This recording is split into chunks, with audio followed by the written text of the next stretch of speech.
course of tutorials, we have new tone match patches and captures available for a wide variety of hardware and software devices based on an original Mesa Boogie. Usually you know the company as Mesa Boogie, and then the amp comes after that, like a Lone Star or a Mark 7, whatever. This is the Mesa Engineering Boogie. So the story behind this amp, we're going to do a really quick history of Mesa Boogie. In the late 60s, early 70s, Randall Smith begins as a practical joke, which I find hilarious in itself. He begins taking Fender Princetons and modifying them as a joke to be 100-watt amplifiers. So he makes 100-watt Princetons. And he sort of eventually settles on this 100-watt Princeton 112 combo as his amp.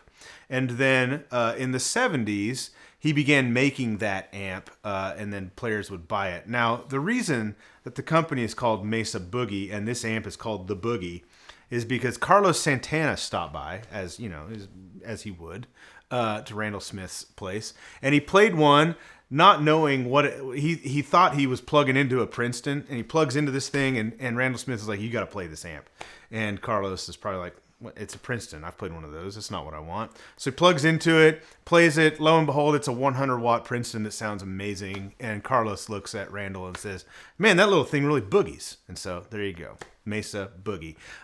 This one is, you could think of this as a Mark 1, but it really kind of predates Mark 1 because they didn't call the Mark 1 until the Mark 2 came out. Do you follow? That was in 1980. So we're in the 70s. He's building these 100-watt Princetons, and this one is serial number 98. So this is one of the first 100 boogies that Randall Smith built as Mesa Engineering. So it's early. Some of the Mark 1 amps that were built back in the 70s have like the push-pull pots on the gains on the amp to give you more like gain out of the amp. Ours doesn't even have that. So this is early Mesa Boogie, and this thing sounds amazing. If you ever wondered what does a 100-watt Princeton sound like, and you thought it in your, that's what it just sounds like, a really big, huge Princeton, and it gets some gain out of it. And it's not a high gain amp. So if you think of Mesa Boogie like, you know, the rectifiers and stuff, the high gain rock stuff, that's not what this is. This is very vintage Fender territory, just bigger because it's 100 watts through a 12-inch speaker. So we've captured it for the following things currently available, maybe more in the future. It's all going to be linked below. You can get it for Line 6 Helix, HX Stomp, Pod Go.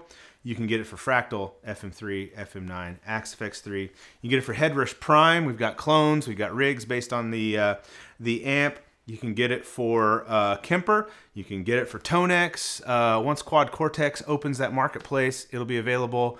If some other piece of hardware comes on the market that can capture an amp, it might be available for that as well. All of that linked below. As always, with our patches, presets, captures with these packs, we've made it as fully featured as we possibly can. So for, you know, the all-in-one units like Axe-FX III, Helix, you've got stomps, you've got snapshots, you've got scenes built in. For like Kemper and TONEX and things like that, we've made multiple captures of the amp all through its gain range. This is a really cool pack. These are really cool sounding presets, especially if you like vintage Fender tone. But I think what makes this one cool is like it's a piece of like rock and roll and amp gear history. Like this is, you know, these things are rare.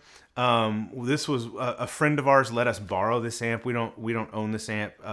These would be hard to come by if you wanted to buy one. So it really was just a privilege to be able to have this thing for a while, to play through it, to capture it, to digitize it, and then to offer it to you.